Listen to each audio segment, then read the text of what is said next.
বৃষ্টি পাহাড়ি ঢলে ভাসছে পার্বত্য চট্টগ্রাম।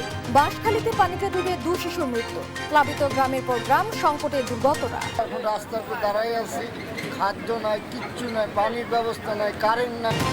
বন্যার্তদের পাশে থাকতে নির্দেশ প্রধানমন্ত্রী। সর্বোচ্চ গুরুত্ব দিয়ে কাজ করছে সরকার। আশ্রয় কেন্দ্র চালু ও খাবার বিতরণ সহ 10 পদক্ষেপ। দুর্গতদের পাশে থাকা সরকারের বড় দায়িত্ব বলেন বিরোধী দলীয় নেতা। ফ্যামিলি কার্ডের কারণে বাড়ছে না কর্মসংস্থান, মন্তব্য নাহিদের। হামা উপসর্গে আরো 3 শিশুর মৃত্যু, আক্রান্ত 1029। হাসপাতালে বাড়ছে ডেঙ্গু রোগীর চাপ, প্রতিরোধে সচেতন থাকার পরামর্শ। নরসিংদীতে বাঘ প্রতিবন্ধী ববি বেগম হত্যা মামলায় 5 আসামি গ্রেপ্তার। বৃদ্ধাকে মারধর করে লুটে নেয় ভিক্ষা করে জমানো 20,000 টাকা।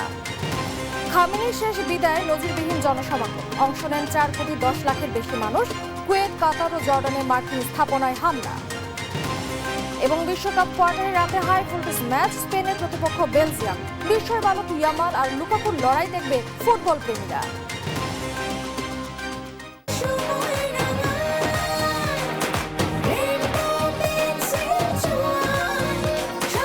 Rainbow Paints, color of joy.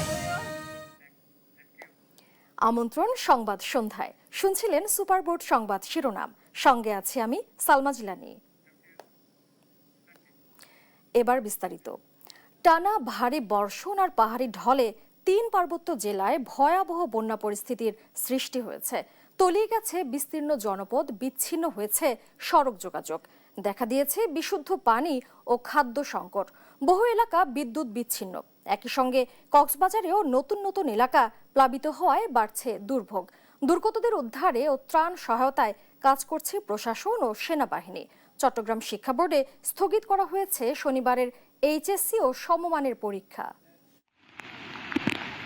ভারী বর্ষণ ও পাহাড়ি ঢলে বান্দরবানে বন্যা পরিস্থিতি ভয়াবহ রূপ নিয়েছে 3 পার্বত্য জেলায়। বিশুদ্ধ পানির সংকট, বিদ্যুৎ ও মোবাইল নেটওয়ার্ক বিপর্যয় এবং খাদ্য সংকটের আশঙ্কায় উদ্বেগ বাড়ছে উপদ্রুত এলাকাগুলোতে।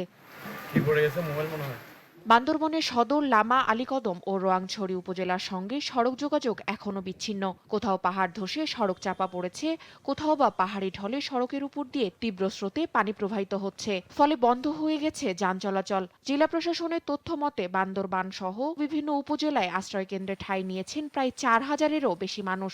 অনেকে এখনো পানিবন্দী অবস্থায় উদ্ধার ও ত্রাণ সহায়তার অপেক্ষায় আছেন। আমরা এখন রাস্তার উপর দাঁড়াই আছি, খাদ্য নাই, কিচ্ছু নাই, পানির ব্যবস্থা নাই, কারেন্ট নাই। আশ্রয় কেন্দ্র জায়গা পাচ্ছি না ঠিকভাবে। আমাদের খাবার পানির সমস্যা, আমাদের পরিবার নিয়ে আমরা খুবই কষ্টের মাঝে আছি। এদিকে রাঙ্গামাটির বাঘাইছড়ি উপজেলাতেও ভয়াবহ বন্যা পরিস্থিতি সৃষ্টি হয়েছে। উপজেলার কাঁচালং নদীর পানি বিপদসীমার উপর দিয়ে প্রবাহিত হওয়ায় ইতিমধ্যে বাঘাইছড়ি পৌরসভা সহ অন্তত 30টি গ্রাম প্লাবিত হয়েছে। এতে পানিবন্দী হয়ে পড়েছেন প্রায় 20,000 মানুষ। উপজেলায় এ পর্যন্ত 14টি আশ্রয় কেন্দ্র খোলা হয়েছে, যেখানে 2,500-এরও বেশি মানুষ আশ্রয় নিয়েছেন। ফ্যামিলি নিয়ে একটু আশ্রয় কেন্দ্রে আছি আপাতত। আর ঘরে তো যাওয়ার মতো পরিবেশ নাই, রান্না বান্নার একটু সমস্যা। পানি যদি না কমে তাহলে তো অবস্থা খারাপ হয়ে যাবে। এখন টানা কয়দিনের ভারী বর্ষণে খাগড়াছড়ির দীঘিনালা উপজেলায় জনজীবন বিপর্যস্ত হয়ে পড়েছে। বিভিন্ন স্থানে সড়ক তলিয়ে যাওয়ায় দীঘিনালার সঙ্গে রাঙ্গামাটির লংগদু উপজেলার সড়ক যোগাযোগ বন্ধ রয়েছে। ইতিমধ্যে 3,000-এর বেশি মানুষ বিভিন্ন আশ্রয় কেন্দ্রে উঠেছেন। 2 দিন যাবত এই বন্যার কারণে রাস্তা প্লাবিত হয়ে গেছে, কোমর সমান পানি, যার কারণে আমরা ভাড়া মারতে পারতেছি না। টানা বৃষ্টি অব্যাহত থাকায় পানিবন্দী হচ্ছে কক্সবাজারের চকরিয়া, মাতামুহুরীর নতুন নতুন এলাকা। কোমর পানিতে তলিয়ে গেছে চকরিয়ার বিস্তীর্ণ এলাকা। এদিকে চকরিয়ার পানিতে ডুবে নিখোঁজ হয় 1 শিশু। এছাড়া পুরো জেলায় খোলা হয়েছে 228টি আশ্রয় কেন্দ্র। আমাদের কাছে যতটুকু তথ্য আছে, প্রায় হচ্ছে যে এই 2 থেকে 2,500-এর উপর ফ্যামিলি পানিবন্দী, এবং এখন আমরা 42টা আশ্রয় কেন্দ্র খুলেছি। ওইখানে আমরা মানুষকে নিয়ে যাওয়ার চেষ্টা করতেছি এবং যারা যারা বন্যার্ত তাদেরকে নিয়ে যাওয়া হচ্ছে। এমন প্রতিকূল পরিস্থিতিতেও থেমে নেই মানবিক কার্যক্রম। দুর্যোগকে উপেক্ষা করে সেনাবাহিনী, ফায়ার সার্ভিস, জেলা প্রশাসন সহ বিভিন্ন স্বেচ্ছাসেবী সংগঠনের সদস্যরা দুর্গতদের উদ্ধারে পাশে দাঁড়িয়েছেন। মাইকিং করে ঝুঁকিপূর্ণ পাহাড়ের পাদদেশ থেকে নিরাপদ আশ্রয়ে সরে যাওয়ার অনুরোধ জানানো হচ্ছে। পৌঁছে দেওয়া হচ্ছে ত্রাণ সহায়তা। তাসফিয়া ইসলাম, নিউজ ডেস্ক, দেশ টিভি। ফ্রি ফ্রিডম নিয়ে এলো স্কুটি নাকি গোল্ড অফার। স্টিকারে থাকা কিউআর কোড স্ক্যান করে প্যাকের ভেতরের কোডটি দাও আর প্রশ্নের উত্তর দিয়ে জিতে নাও স্কুটি অথবা গোল্ড কয়েন। চট্টগ্রামের বাঁশখালীতে পাহাড়ি ঢলে ভেসে গিয়ে 2 শিশুর মৃত্যু হয়েছে। কক্সবাজারের চকরিয়ায় নৌকা ডুবে এক কিশোরীর মৃত্যু হয়েছে। শুক্রবার সকাল 11:30টার দিকে চট্টগ্রামের বাঁশখালী উপজেলার বাহারছড়া ইউনিয়নে 2 শিশুর মৃত্যু হয়েছে। স্থানীয়রা জানায়, বৃষ্টি ও পাহাড়ি ঢলে কয়েকদিন ধরে উপজেলায় বেশ কিছু এলাকা ডুবে আছে। বেলা 11:30টার দিকে পাহাড় থেকে নেমে আসা পানির প্রবল স্রোতে বাহারছড়া ইউনিয়নে বাড়ির উঠানে থাকা 2 শিশু ভেসে যায়। পরে পরিবার ও স্থানীয়রা তাদের মরদেহ উদ্ধার করে। এদিকে কক্সবাজারের বড়ইতুলি এলাকায় নৌকা ডুবিতে এক কিশোরীর মৃত্যু হয়েছে।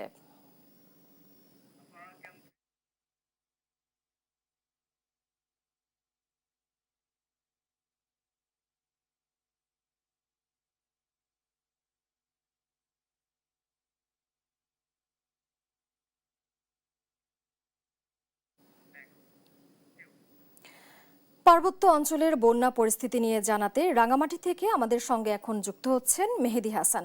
চলে যাচ্ছি মেহেদী হাসানের কাছে। মেহেদী, আশ্রয়ণ কেন্দ্রে কেমন ভিড় দেখছেন, আর সেই সাথে জানাবেন যে বন্যার সবশেষ পরিস্থিতি।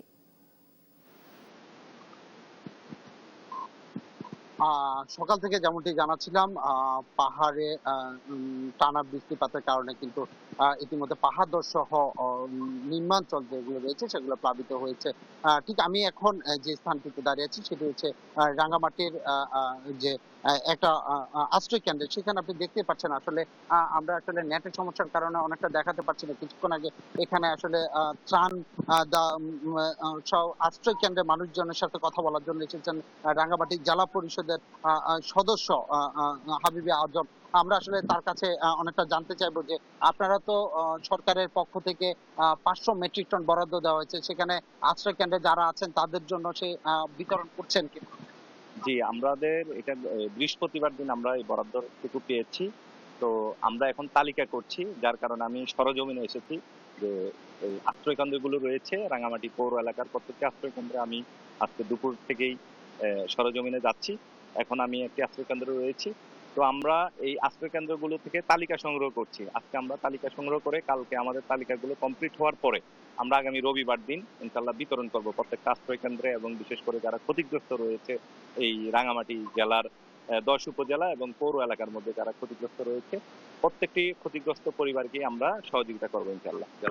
শুনছিলেন আপনি, আর আপনাকে যদি এই মুহূর্তে আরেকটু বিষয় বলি, সেটা হচ্ছে সকাল থেকে কিন্তু বন্যা পরিস্থিতি একটু উন্নতি হয়েছিল, কিন্তু বেলা বাড়ার সাথে সাথে সেখানে আসলে আবার বৃষ্টিপাত শুরু হয়, যে কারণে আসলে বাগাইছড়িতে পানিটা যে বন্যার পানি সেটা আরো কিন্তু বৃদ্ধি পায়, যে কারণে আসলে যে এখন বন্যার যে পরিস্থিতি সেটা আসলে ভয়াবহ রূপ নিতে পারে। এই ছিল আসলে রাঙ্গামাটি থেকে আমার কাছে বন্যার সর্বশেষ। সালমা। মেহেদী, আপনাকে ধন্যবাদ। দর্শক, রাঙামাটি থেকে বন্যার পরিস্থিতির সবশেষ খবর জানাচ্ছিলেন সহকর্মী মেহেদী হাসান। চলে যাচ্ছি পরবর্তী সংবাদে। টানা 2 দিনের ভারী বর্ষণ আর উজান থেকে নেমে আসা পাহাড়ি ঢলে ভয়াবহ বন্যা পরিস্থিতির সৃষ্টি হয়েছে হবিগঞ্জে। খোয়াই নদীর প্রতিরক্ষা বাঁধ ভেঙে নতুন করে প্লাবিত হয়েছে 20 থেকে 25টি গ্রাম। তবে লালমনিরহাটে কমছে তিস্তার পানি, পানি কমছে শেরপুরের সোমেশ্বরীতেও। পানি নামলেও দুর্ভোগ কমেনি মানুষের। সারা দেশ ভিজছে বর্ষার বৃষ্টিতে। অব্যাহতভাবে বাড়ছে দেশের প্রধান নদ নদীর পানি। দেশের উত্তর ও উত্তর পূর্বাঞ্চলের বিভিন্ন জেলায় বন্যা পরিস্থিতির সৃষ্টি হয়েছে। পানিবন্দী হয়ে পড়েছেন নিম্নাঞ্চলের হাজারো মানুষ। কোথাও ভেঙেছে নদীর প্রতিরক্ষা বাঁধ, কোথাও বা তলিয়ে গেছে বসতবাড়ি, সড়ক, ফসলি জমি। হবিগঞ্জে টানা 2 দিনের ভারী বর্ষণ আর উজান থেকে নেমে আসা পাহাড়ি ঢলে ভয়ঙ্কর রূপ নিয়েছে খোয়াই নদী। বৃহস্পতিবার রাতে সদর উপজেলার কালীগঞ্জ এলাকায় নদীর প্রতিরক্ষা বাঁধ ভেঙে যায়। লোকালয়ে ঢুকে পড়ে বানের পানি। এতে নতুন করে প্লাবিত হয়েছে 20 থেকে 25টি গ্রাম। তলিয়ে গেছে ঘরবাড়ি, রাস্তাঘাট, কৃষিজমি। নিরাপদ আশ্রয়ের খোঁজে অনেকেই উঠেছেন আশ্রয় কেন্দ্র ও শিক্ষা প্রতিষ্ঠানে। চরম দুর্ভোগে পড়েছেন হাজারো মানুষ। বক্সপুর গ্রাম, বাঙ্গাদিয়া, 15-20টা গ্রাম, আপনার অবস্থা একবারে খারাপ। দেখেছি যে বাড়িঘর আছে, তারা আতঙ্কে বসবাস করতেছেন। বাড়িঘরের অবস্থা খারাপ, পানি বেশি, বাইরে করতে আমরা একটু রাস্তার দিকে যাইতেছি মাল ভর্তা লইয়া। ক্ষতিগ্রস্ত এলাকা পরিদর্শন করেছেন হবিগঞ্জ সদর উপজেলার নির্বাহী কর্মকর্তা। স্থানীয় প্রশাসন ক্ষতিগ্রস্তদের নিরাপদ স্থানে সরিয়ে নিয়েছে। আনুমানিক 6 থেকে 7টি গ্রামে ইতিমধ্যে প্লাবিত হওয়ার সম্ভাবনা দেখা দিয়েছে বলে আমরা জেনেছি। আমরা জেলা প্রশাসন হবিগঞ্জের পক্ষ থেকে 9টি উপজেলায় 83টি বন্যা আশ্রয় কেন্দ্র খুলেছি। বন্যা পরিস্থিতির অবনতির আশঙ্কায় সুনামগঞ্জে পর্যটকদের নিরাপত্তায় বিশেষ সতর্কতা জারি করেছে জেলা প্রশাসন। হাউস বোর্ডে পর্যটক পরিবহনে দেয়া হয়েছে 7 দফা নির্দেশনা। টানা 6 দিনের ভারী বর্ষণ আর অস্বাভাবিক জোয়ারে নোয়াখালীর দ্বীপ উপজেলা হাতিয়ার বিস্তীর্ণ এলাকা এখন পানির নিচে।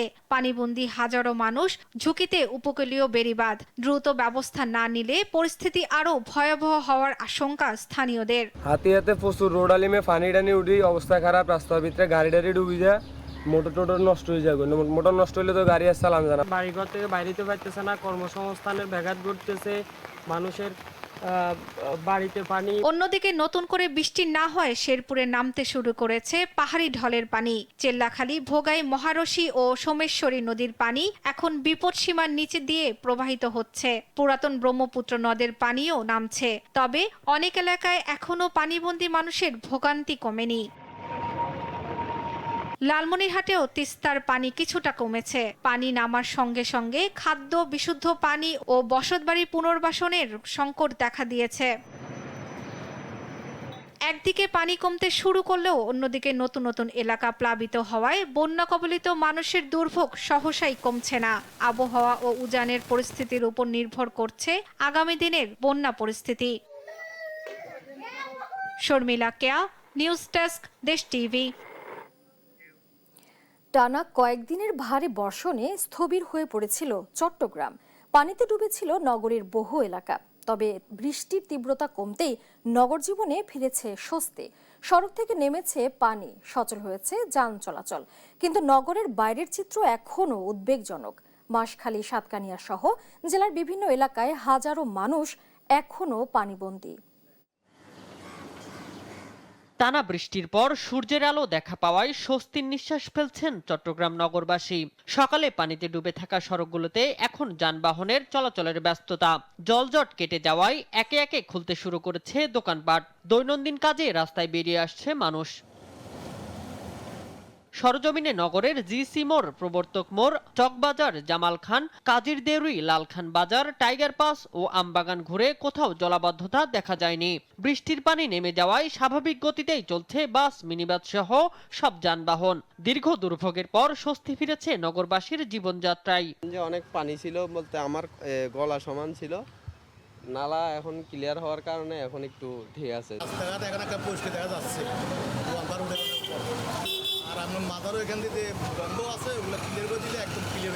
তবে পুরো নগর এখনো শতভাগ স্বাভাবিক নয়। কিছু নিচু এলাকা এবং অলিতে গলিতে এখনো জমে আছে পানি। এসব স্থানে পানি নিষ্কাশনে কাজ করছে চট্টগ্রাম সিটি কর্পোরেশন। শহরের আমি যতটুকু দেখলাম 80% জায়গা মোটামুটি ভাবে ড্রেন হয়ে গেছে এবং শুধু 20% জায়গাতে যেখানে এই নিচু এলাকা, চানগাঁও এলাকা, এইসব এলাকায় আমরা যাচ্ছি এবং এখানে আমরা কিছু ত্রাণ সামগ্রীও নিয়ে এসেছি। এই এলাকায় চানগাঁও এবং 3 নম্বর ওয়ার্ডের পানি নিষ্কাশন না হওয়ার কারণে কিন্তু এখনো পর্যন্ত পানি রয়ে গেছে। আমরা চাচ্ছি কিভাবে এগুলিকে পানিগুলিকে নিষ্কাশন করে জনগণকে দুর্ভোগ থেকে আমরা তাদেরকে যেন রক্ষা করতে পারি সেটাই ব্যবস্থা করতে। অন্যদিকে নগরের বাইরে পরিস্থিতি এখনো উদ্বেগজনক। জেলার বাঁশখালী ও সাতকানিয়া উপজেলার বিস্তীর্ণ জনপদ এখনো পানির নিচে। ডুবে গেছে ঘরবাড়ি, রাস্তা ও ফসলি জমি। শুধু এই 2 উপজেলা নয়, জেলার আরো কয়েকটি উপজেলার নিচু এলাকায় এখনো পানি নামেনি। অনেক এলাকায় বিশুদ্ধ পানি, খাদ্য ও জরুরি সহায়তার সংকটও দেখা দিয়েছে। এদিকে চট্টগ্রাম শাহ আমানত আন্তর্জাতিক বিমানবন্দরের রানওয়ে এবং এর সংলগ্ন এলাকার জলাবদ্ধতা দূর করতে পার্শ্ববর্তী খাল নিজস্ব অর্থায়নে ও ব্যবস্থাপনায় পরিষ্কার করছে চট্টগ্রাম বন্দর কর্তৃপক্ষ। শামীম হোসেন, নিউজ ডেস্ক, দেশ টিভি। আরএফএল ওয়াটার পাম্পের রোটর এখন আরো উন্নত আর বিদ্যুৎ সাশ্রয় হয় 20% পর্যন্ত। বন্যা কবলিত এলাকায় প্রশাসনকে দৃঢ়ভাবে জনগণের পাশে থাকার নির্দেশ দিয়েছেন প্রধানমন্ত্রী তারেক রহমান। একথা জানিয়েছেন প্রধানমন্ত্রীর কার্যালয়ের মুখপাত্র মাহদি আমিন। শুক্রবার সকালে রাজধানীর সরকারি বাংলা কলেজে এক অনুষ্ঠানে তিনি জানান, ক্ষতিগ্রস্ত এলাকায় সর্বোচ্চ সেবা নিশ্চিত করতে বদ্ধপরিকর বিএনপি সরকার। শুক্রবার সকালে রাজধানী সরকারি বাংলা কলেজের প্রাক্তন শিক্ষার্থীদের প্রথম পুনর্মিলনী অনুষ্ঠানে যোগ দেন প্রধানমন্ত্রীর কার্যালয়ের মুখপাত্র ও উপদেষ্টা ডক্টর মাহাদি আমিন। কর্মসংস্থান মন্ত্রণালয় অনুষ্ঠানে চলমান বন্যা পরিস্থিতি নিয়ে কথা বলেন তিনি। জানান, দুর্গত এলাকায় মানুষের পাশে দাঁড়াতে সর্বোচ্চ চেষ্টা করছে সরকার। দেশজুড়ে চলমান দুর্যোগে প্রশাসনকে দৃঢ়ভাবে জনগণের পাশে থাকার কঠোর নির্দেশনা দিয়েছেন প্রধানমন্ত্রী তারেক রহমান। জনগণের নির্বাচিত সরকারের মাননীয় প্রধানমন্ত্রী এটিকে নিয়ে অত্যন্ত দৃঢ়ভাবে প্রশাসনকে, আইন শৃঙ্খলা বাহিনীকে এবং সর্বস্তরের সকল যারা প্রশাসনের রাষ্ট্রযন্ত্রের সাথে জড়িত হয়েছেন নির্দেশনা দিয়েছেন যেন জনগণের সাথে থাকেন, জনগণের পাশে থাকেন। ইতিমধ্যে আমরা দেখেছি উনি খুব স্বল্প সময়ের ভেতরে 2,15,00,000 টাকা নগদ অর্থ সহায়তা দিয়েছেন। উপদেষ্টা জানান, শুধু সরকারি প্রশাসনই নয়, বন্যায় ক্ষতিগ্রস্তদের পাশে থেকে মানবিক সহায়তা দিতে বিএনপি ও এর অঙ্গ সংগঠনের নেতাকর্মীদেরও সুনির্দিষ্ট নির্দেশনা দেওয়া হয়েছে।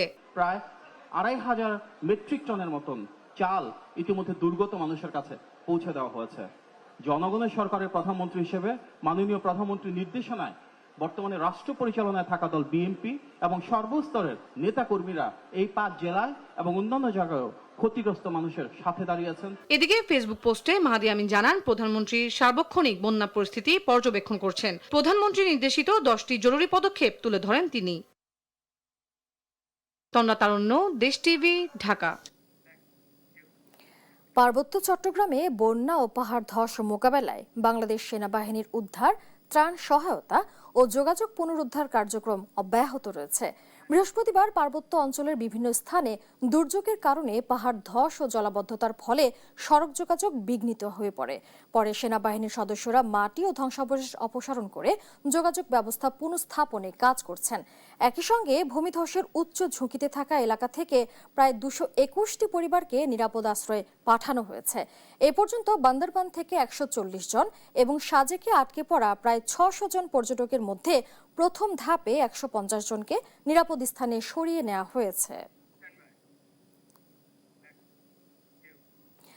টানা বর্ষণে প্লাবিত চট্টগ্রামের বিভিন্ন এলাকা পরিদর্শন করছেন বিরোধী দলীয় নেতা ডাক্তার শফিকুর রহমান।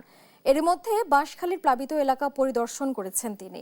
এ সময় তিনি চট্টগ্রামের জলাবদ্ধতা নিরসনে সরকারকে কার্যকরী পদক্ষেপ নেয়ার আহ্বান জানান। বলেন, দুর্গতদের পাশে থাকা সরকারের বড় দায়িত্ব। শুক্রবার বাঁশখালীর প্লাবিত এলাকা পরিদর্শনে যান বিরোধী দলীয় নেতা ও জামায়াতে ইসলামী আমির ডাক্তার শফিকুর রহমান। এ সময় তিনি দুর্গত মানুষের খোঁজ খবর নেন এবং স্থানীয়দের সঙ্গে কথা বলেন। পরিদর্শন শেষে ক্ষতিগ্রস্ত পরিবারের মাঝে শুকনো খাবার, ত্রাণ সামগ্রী ও আর্থিক সহায়তা বিতরণ করেন ডাক্তার শফিকুর রহমান। এই ধরনের সহায়তা কার্যক্রম অব্যাহত থাকবে বলে জানান তিনি।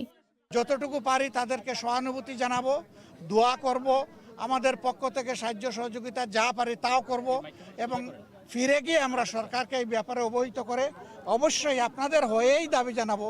চট্টগ্রামের জলাবদ্ধতা প্রসঙ্গে জামায়াতের আমির বলেন, চট্টগ্রাম দেশের বাণিজ্যিক রাজধানী, কিন্তু সামান্য বৃষ্টি হলেই নগরের বিভিন্ন এলাকায় পানি জমে যায়। এই সমস্যার সমাধান করা সরকারের দায়িত্ব।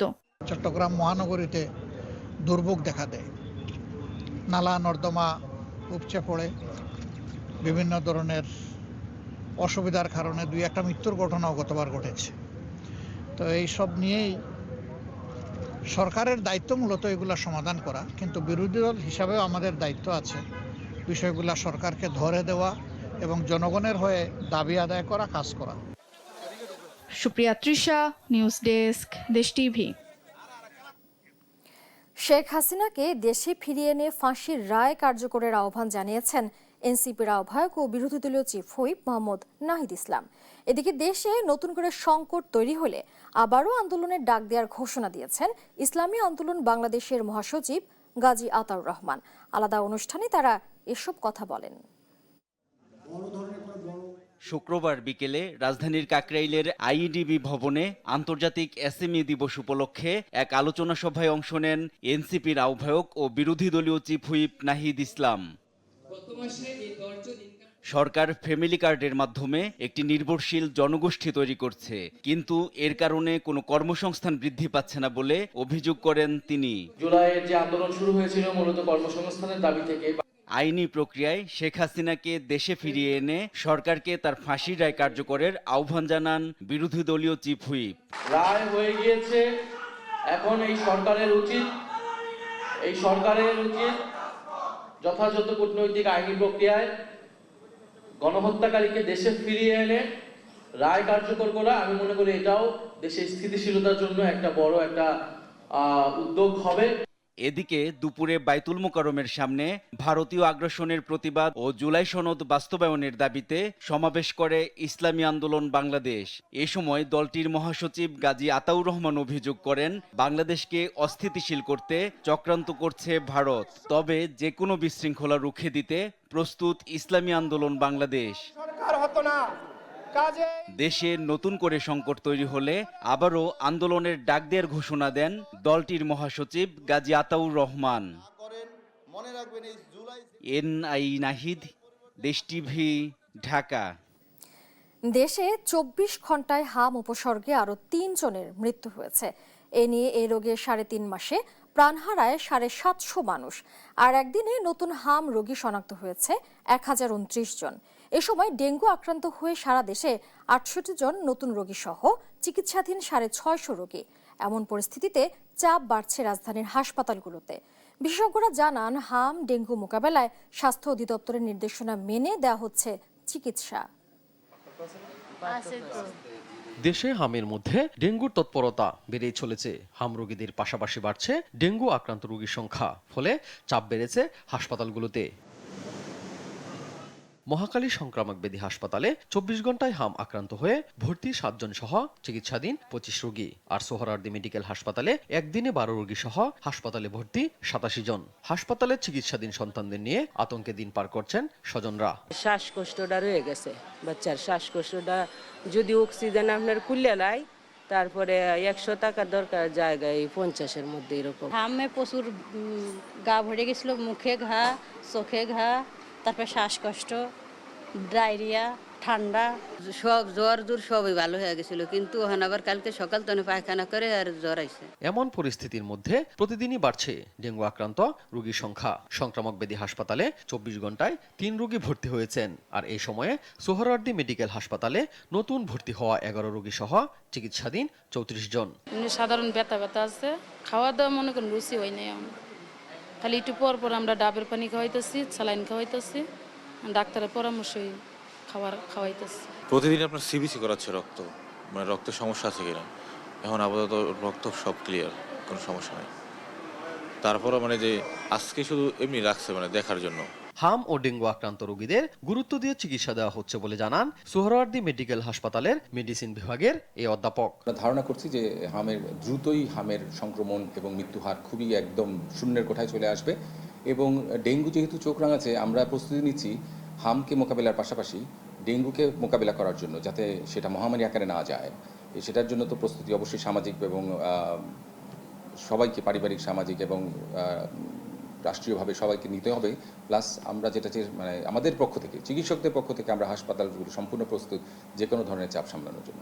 হামের মতো যেন জটিল পরিস্থিতি সৃষ্টি না হয়, সেজন্য ডেঙ্গু মোকাবেলায় স্বাস্থ্য অধিদপ্তরের সব নির্দেশনা অনুসরণ করা হচ্ছে বলেও জানান তিনি। মন্ত্রণালয়, স্বাস্থ্য অধিদপ্তরের সঠিক নির্দেশনায় আমরা হিমেল, দেশ টিভি, ঢাকা। Disease control. নরসিংদীর রায়পুরায় নির্মমতার শিকার হয়ে প্রাণ হারালেন 70 বছর বয়সী বাক প্রতিবন্ধী ববি বেগম। স্টেশনের পরিত্যক্ত কক্ষে আশ্রয় নেওয়া এই অসহায় নারীকে মারধর করে লুটে নেওয়া হয় তার জমানো সব টাকা। শেষ পর্যন্ত মৃত্যুর কোলে ঢলে পড়েন তিনি। এই ঘটনায় জড়িত 5 জনকে গ্রেপ্তার করেছে র্যাব। অভাব আর নিয়তির কষাঘাতে জর্জরিত জীবন ছিল 70 বছর বয়সী ববি বেগমের। আপন বলতে কেউ না থাকায় নরসিংদীর রায়পুরার মেথিকান্দা রেলওয়ে স্টেশনের একটি পরিত্যক্ত কক্ষই ছিল তার শেষ আশ্রয়। কিন্তু গত 4 জুলাই রাতের অন্ধকার যেন কেড়ে নিল তার শেষ সম্বলটুকুও। একদল দুর্বৃত্তের বর্বরচিত হামলায় গুরুতর আহত হন তিনি। দুর্বৃত্তরা তার দীর্ঘদিনের জমানো টাকা লুটের জন্য বেধড়ক মারধর করে। চোখ, মুখ সহ শরীরের বিভিন্ন স্থানে জখম নিয়ে যন্ত্রণায় ছটফট করেন এই বৃদ্ধা। পরে 8 জুলাই মঙ্গলবার রাতে অবস্থা আশঙ্কাজনক হলে তাকে হাসপাতালে নেওয়ার পথে শেষ নিঃশ্বাস ত্যাগ করেন তিনি। এ ঘটনায় নড়েচড়ে বসে আইনশৃঙ্খলা বাহিনী, মামলা করেন রেলওয়ে পুলিশ। মামলার প্রেক্ষিতে বিভিন্ন জায়গায় অভিযান চালিয়ে ঘটনায় জড়িত 5 জনকে গ্রেপ্তার করে র্যাব। শুক্রবার রাজধানীর কারওয়ান বাজারের র্যাবের মিডিয়া সেন্টারে সংবাদ সম্মেলনের মাধ্যমে এ তথ্য জানান র্যাব 11-এর অধিনায়ক লেফটেন্যান্ট কর্নেল মোহাম্মদ মাসুদ পারভেজ। ওনার কাছে যে কিছু টাকা সঞ্চিত ছিল, এটা আসলে ওখানে যাদেরকে আমরা গ্রেফতার করেছি তারা জানতে পারে, এবং এই 5 জনের মধ্যে 3 জনের পূর্বে মাদক সেবনের মামলা রয়েছে। উনি তো কথা বলতে পারেন না, উনি বাক প্রতিবন্ধী, যার কারণে এই টাকা নেওয়ার উদ্দেশ্যেই তার উপর হামলা করে বলে ধারণা করা যায়। একটা বার্তা আমরা দিতে চাই যে যার জন্য কেউ নাই, তার জন্য র্যাব, আইনশৃঙ্খলা বাহিনী এবং রাষ্ট্র রয়েছে। একজন অসহায় বৃদ্ধার এমন নির্মম মৃত্যুতে ক্ষুব্ধ জনসাধারণ। দোষীদের দৃষ্টান্তমূলক শাস্তির দাবি তাদের। তামিম মাহবুব, দেশ টিভি, ঢাকা। এবার আইডিএলসি বাণিজ্য বার্তা।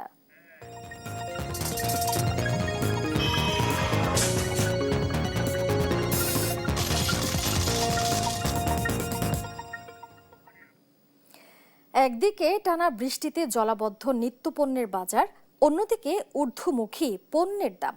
বৃষ্টিস্নাত ছুটির দিনে কাদা পানি পেরিয়ে বাজারে এসেও স্বস্তি মিলছে না ক্রেতাদের।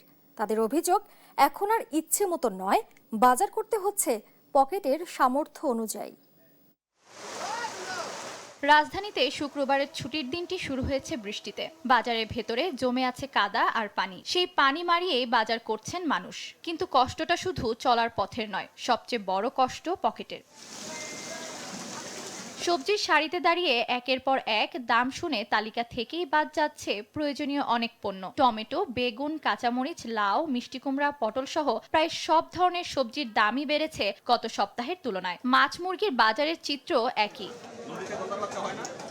ক্রেতারা বলছেন প্রতিদিন বাড়তে থাকা দামের চাপ সামলানো কঠিন। কোন সবজি 100 টাকা কেজির কম না আসে না।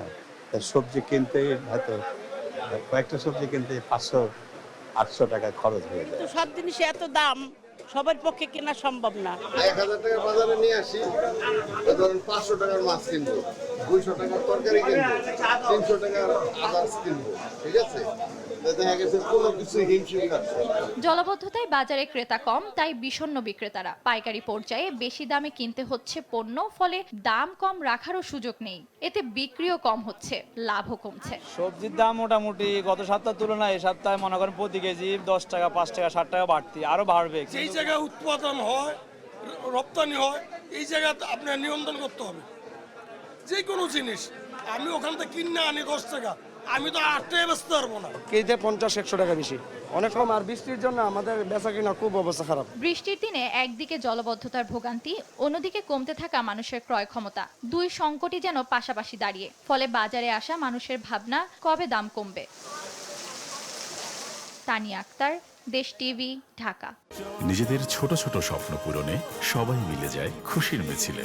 40 বছর ধরে এমন অসংখ্য খুশির মিছিলে ছিল আইডিএলসি, থাকবে আগামীতেও।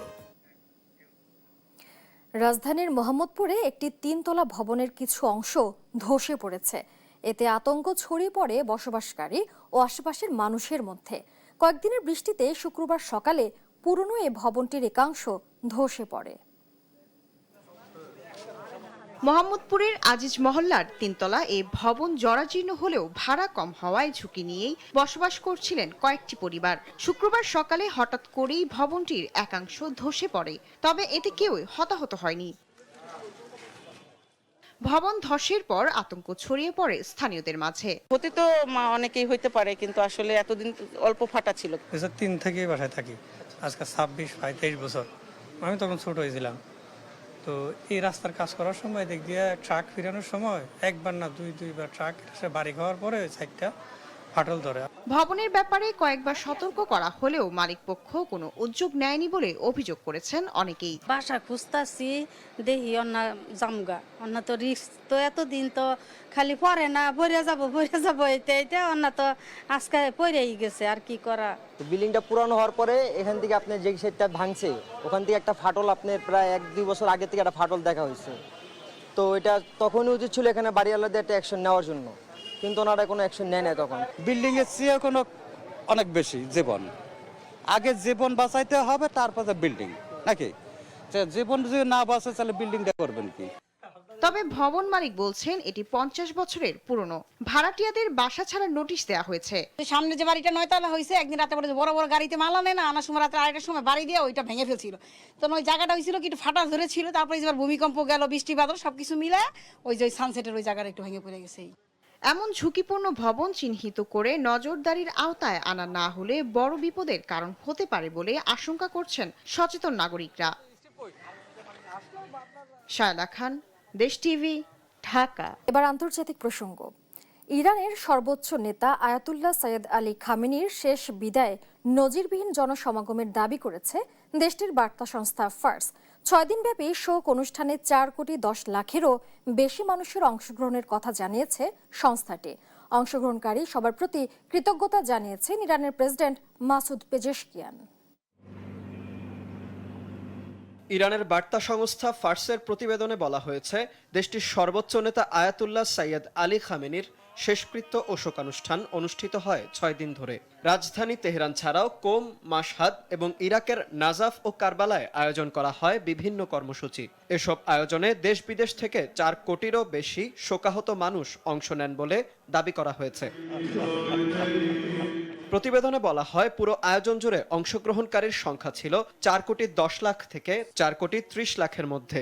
এই হিসেব নির্ধারণে গণপরিবহনের যাত্রী সংখ্যা, মোবাইল ফোনের সক্রিয় সংযোগ, জনঘনত্ব এবং অনুষ্ঠান স্থলের আয়তন সহ বিভিন্ন তথ্য ব্যবহার করা হয়েছে বলে জানিয়েছে ফার্স। এদিকে ইরাকি কর্তৃপক্ষের বরাতে ফার্স জানিয়েছে, নাজাফ ও কারবালায় অনুষ্ঠিত শোকানুষ্ঠানে প্রায় 1 কোটিরও বেশি মানুষের সমাগম হয়েছে। নিজস্ব জরিপে এটিকে গত 100 বছরের মধ্যে বিশ্বের সবচেয়ে বড় শোক অনুষ্ঠান বলে দাবি করছে সংস্থাটি। এর আগে 1989 সালে ইরানের সাবেক সর্বোচ্চ নেতা আয়াতুল্লাহ রুহুল্লাহ খোমেনির জানাজায় সবচেয়ে বেশি জনসমাগম হয়েছিল। সে সময় এতে অংশ নিয়েছিল 1 কোটিরও বেশি মানুষ। এদিকে শোকানুষ্ঠানে অংশ নেয়া সবার প্রতি কৃতজ্ঞতা জানিয়েছেন ইরানের প্রেসিডেন্ট মাসুদ পেজেশকিয়ান। ইরাকের সরকার ও জনগণের সহযোগিতা দুই দেশের ভ্রাতৃত্বপূর্ণ সম্পর্ককে আরও দৃঢ় করেছে বলে উল্লেখ করেন পেজেশকিয়ান। এক বিবৃতিতে তিনি বলেন, তেহরান, কোম, মাশহাদ, নাজাফ ও কারবালায় মানুষের ব্যাপক উপস্থিতি ইরানি জাতির প্রতি সংহতি এবং ইসলামী ঐক্যের প্রমাণ দিয়েছে। বিনয়ামিন, নিউজ ডেস্ক, দেশ টিভি। যুক্তরাষ্ট্র ও ইরানের পাল্টাপাল্টি হামলার কারণে হরমুজ প্রণালীতে নৌ চলাচল স্থবির হয়ে পড়েছে। এই অবস্থায় আন্তর্জাতিক বাজারে অপরিশোধিত তেলের দাম ব্যারেল প্রতি $76.37 দাঁড়িয়েছে। এদিকে যুক্তরাষ্ট্রের হামলার পর কুয়েত, কাতার, বাহরাইন এবং জর্ডানে মার্কিন স্থাপনায় হামলা করেছে ইরান। তবে কূটনৈতিক আলোচনা এখনও অব্যাহত আছে বলে এক মার্কিন কর্মকর্তা নিশ্চিত করেছেন। হরমুজ প্রণালীতে জাহাজে ইরানের হামলার জেরে আবারও দেশটির সঙ্গে সংঘাতে জড়িয়েছে যুক্তরাষ্ট্র। পাল্টাপাল্টি হামলায় এবার হরমুজ প্রণালীতে নৌ চলাচল ব্যাপকভাবে কমে গেছে। সরবরাহ সংকটে থাকা বৈশ্বিক জ্বালানি বাজার আবারও বড় চ্যালেঞ্জের মুখোমুখি। জাহাজ চলাচলের তথ্য সরবরাহকারী প্রতিষ্ঠান লয়েডস লিস্ট ইন্টেলিজেন্সি বৃহস্পতিবার জানিয়েছে, মঙ্গলবার থেকে কোনো বড় বাণিজ্যিক জাহাজ হরমুজ প্রণালী পার হয়নি। জলপথটি দিয়ে জাহাজ চলাচল স্থবির হয়ে পড়েছে। এ অবস্থায় আন্তর্জাতিক বাজারে ব্রেন্ট ক্রুডের দাম ব্যারেল প্রতি $76.33 দাঁড়িয়েছে, যা গেল বুধবারের তুলনায় 2% কম। শুক্রবার এক বিবৃতিতে ইরানের বিপ্লবী গার্ড বাহিনী আইআরজিসি জানায়, বৃহস্পতিবার সন্ধ্যায় ইরানের 5 প্রদেশে হামলা করে যুক্তরাষ্ট্র। এরপরই মধ্যপ্রাচ্যের কুয়েত, কাতার, বাহরাইন এবং জর্ডানে মার্কিন স্থাপনায় হামলা করেছে তেহরান। সেই সঙ্গে দেশটির সর্বোচ্চ নেতা আয়াতুল্লাহ আলী খামেনি হত্যার জন্য যুক্তরাষ্ট্র ও ইসরায়েলের বিরুদ্ধে প্রতিশোধ নেয়ার অঙ্গীকার করে আইআরজিসি। আল জাজিরাকে এক মার্কিন কর্মকর্তা জানিয়েছেন, ওয়াশিংটন তেহরানের সঙ্গে আলোচনায় প্রতিশ্রুতিবদ্ধ। আরও জানায়, কূটনৈতিক আলোচনা এখনও অব্যাহত আছে। পাল্টাপাল্টি হামলার পর মধ্যস্থতাকারী কূটনীতিকরা দুপক্ষকে পুরোদমে আলোচনায় ফেরাতে আরও তৎপর হয়েছে। এদিকে ইরানে নতুন করে বিমান হামলায় যোগ দিতে মার্কিন প্রেসিডেন্ট ডোনাল্ড ট্রাম্পের সবুজ সংকেতের অপেক্ষায় আছেন ইসরায়েলি প্রধানমন্ত্রী বেনিয়ামিন নেতানিয়াহু। এমনই তথ্য প্রকাশ করেছে ইসরায়েলি পাবলিক ব্রডকাস্টার কান এবং মার্কিন সংবাদ সংস্থা the new York post. Fatema Tasnim, news desk, দেশ টিভি।